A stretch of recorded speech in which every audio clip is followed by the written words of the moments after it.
So I've just had one of those YouTube moments where you've been talking away for 5 minutes and the camera's not going. Unboxing a tool. G'day boys and girls, it's already out on the bench now, seeing as I'm not putting it back in the box just for the video. This is the MP100D.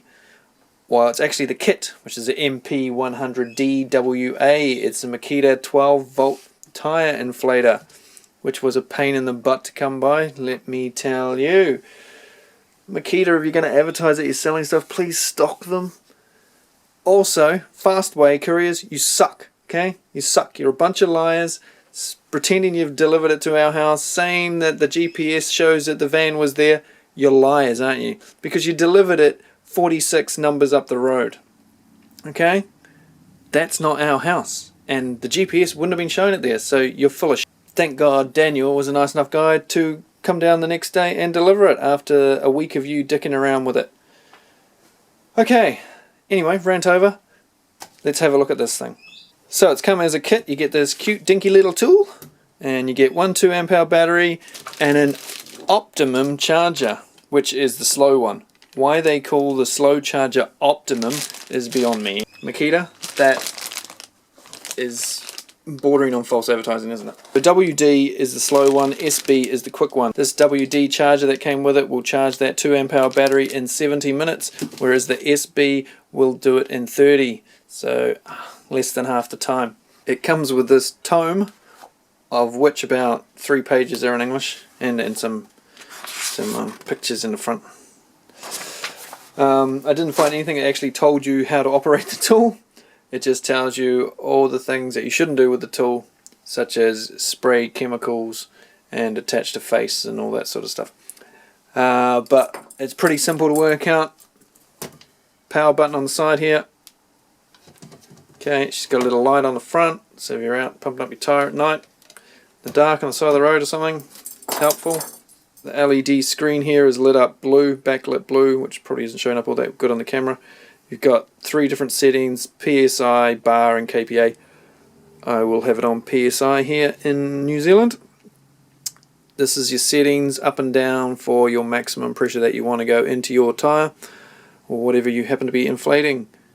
Now when you hook up the end onto your tyre or what have you, the reading here will show you what the reading is inside that tyre, however many PSI or whatever setting you've got it on. And then you just pump it up to whichever one you want, pull the trigger, and it will stop when it hits that number. Fairly simple, and that's about all there is to it. On the back here we have some tool storage. You've got the ball inflator, that sort of thing, and just an open inflator for, you could use that for blowing up balloons or whatever you want, I suppose.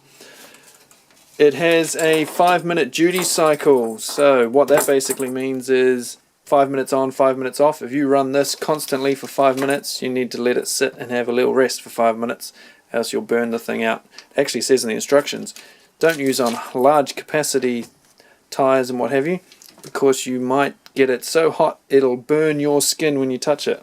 So the plastic could get so hot it'll burn you.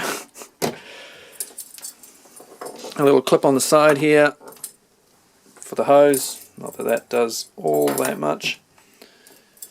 And this annoying little clip dangling on the end here for, I'm guessing, different shaped things to what I usually blow up. Everything I'm going to be blowing up basically has a standard tyre valve. All our bikes, everything's got standard tyre valve things on it, so I might actually remove this. It's just on a split ring there, so I'll take that off. That's about all there is to it, so I'll show you it in action. We'll blow up a couple of small tyres and then I'll take it out and we'll have a look at how it goes on ride-on lawnmower and on the van tyres, car tyres, that sort of thing. So I'm going to pump up this tyre here, which is rated to 30 PSI. So I've got the tool turned on, push plus on here, bang, 30, already set. So now when I put this on, it'll tell me what's actually in here, which will be next to nothing, if not actually nothing. Flip it over, lock it on, what have we got? 7 PSI. So now I just pull the trigger.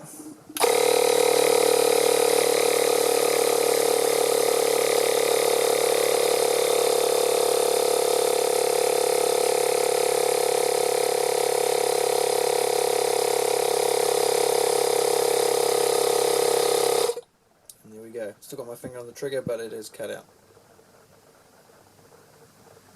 Okay, so there's no lock for the trigger, you can't keep it locked on, which I know a lot of people have seen on the interweb, not too happy about that. But that's so it doesn't end up overheating where you've turned it on and walked away and it just keeps on pumping. So, you know, it's logical, and for a tyre like that where you don't need to lock it on and it takes a few seconds. But will it be annoying on a large tyre? Here I am with a mower at work and I have the machine hooked up. We're on 6.5 psi. Got a clock here to time it.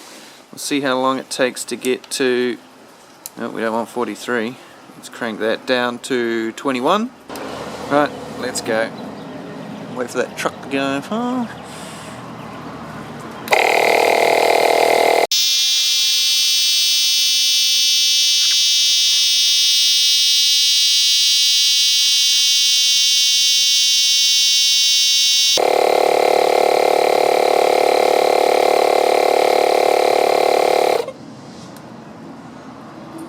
Stop, Amy.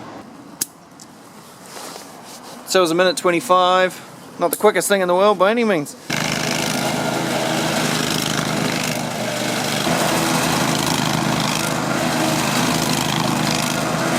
Completely flat bike tyre. Hopefully it won't take long to pump that up.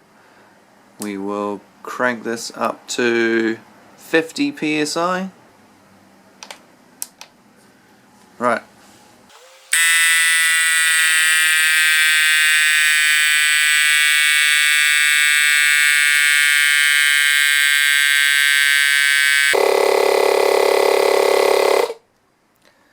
So you can see it climbed nice and quick on a tyre with such a small tube in it.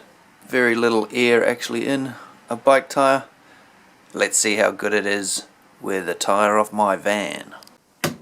The real test. This is the spare tyre off my van. It is a 14-inch rim. It's got 205 width here, 70mm here. I don't know how much volume that is, you can work that out if you want, but we're just going to see if this can even do it in the 5-minute duty cycle period. What I'm going to do first, this is still pumped up, so I will deflate it with this Super Cheap Auto gauge. I will then pump it up with this. I'm just charging up the battery, making sure it's fully charged. Then we've got the fully charged up tank here, the old air compressor, also from Super Cheap Auto, which I am going to use to compare time-wise how long it takes to blow that up with this versus this. So we'll be blowing it up to 34 psi. Tyre completely flat, reading 0 psi. We'll now put this on 34. Okay, so she's ready on 34. Got my timer here. 3, 2, 1, go.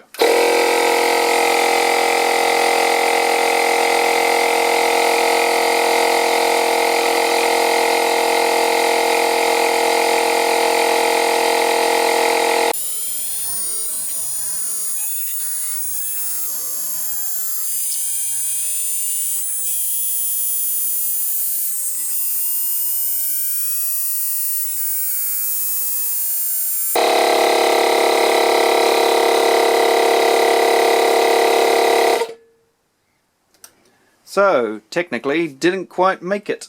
5 minutes and 16 seconds to pump up one van tyre. So if you had a small car tyre, you'd do it within the 5 minutes. So that's now got to sit and rest for 5 minutes now. Although, it's not hot, surprisingly. Thought it would be. Slightly warm around where the air comes out. But the body of the tool, not hot at all. Battery's still cold. Battery has still got 3 bars, but I'm guessing that would be pretty close to dropping to 2. But you might get 2 tyres like that done out of 1 battery charge. So that's not too bad, I suppose.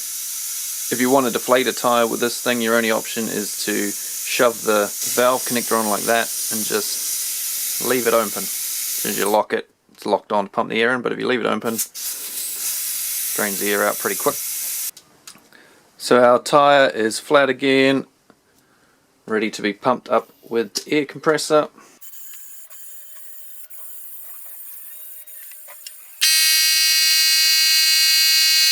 Just check to see if they're reading the same. 33. Pretty close. Yeah, 34. So there you have it. 5 minutes, roughly 5 minutes 15 seconds versus 45 seconds. 4.5 minutes quicker with the air compressor.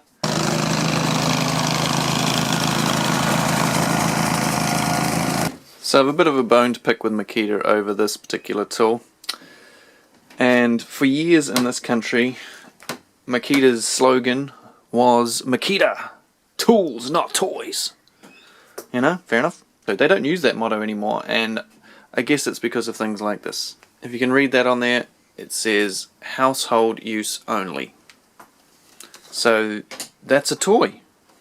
Makita don't back that as being used as a real tool, which is extremely disappointing that they make it Makita color, put their Makita name on it, and then say, yeah, you shouldn't really use it for a job.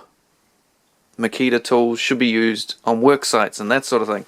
To say household use only, and it doesn't say that on the box that I could find, to put that on the tool is just a bit sneaky, a bit gutless, not impressed.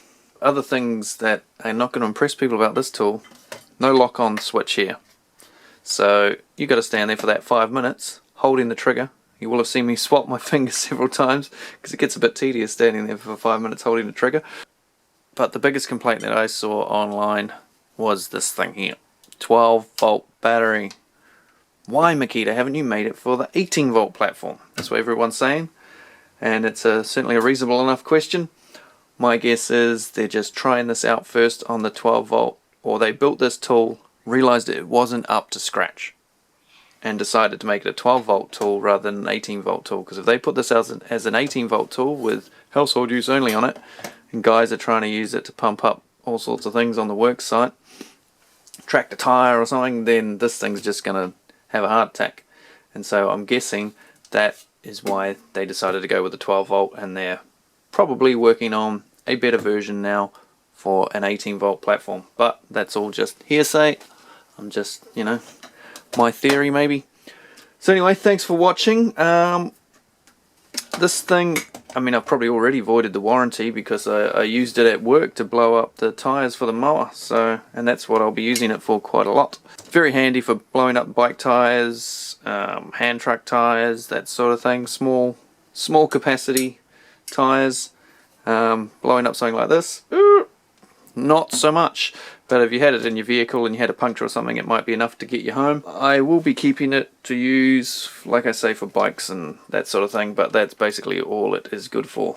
More 12 volt reviews coming up, and check out the other ones that might be on the screen here somewhere, and I'll see you on another video. Probably put up the heated jacket next. Okay, thanks guys.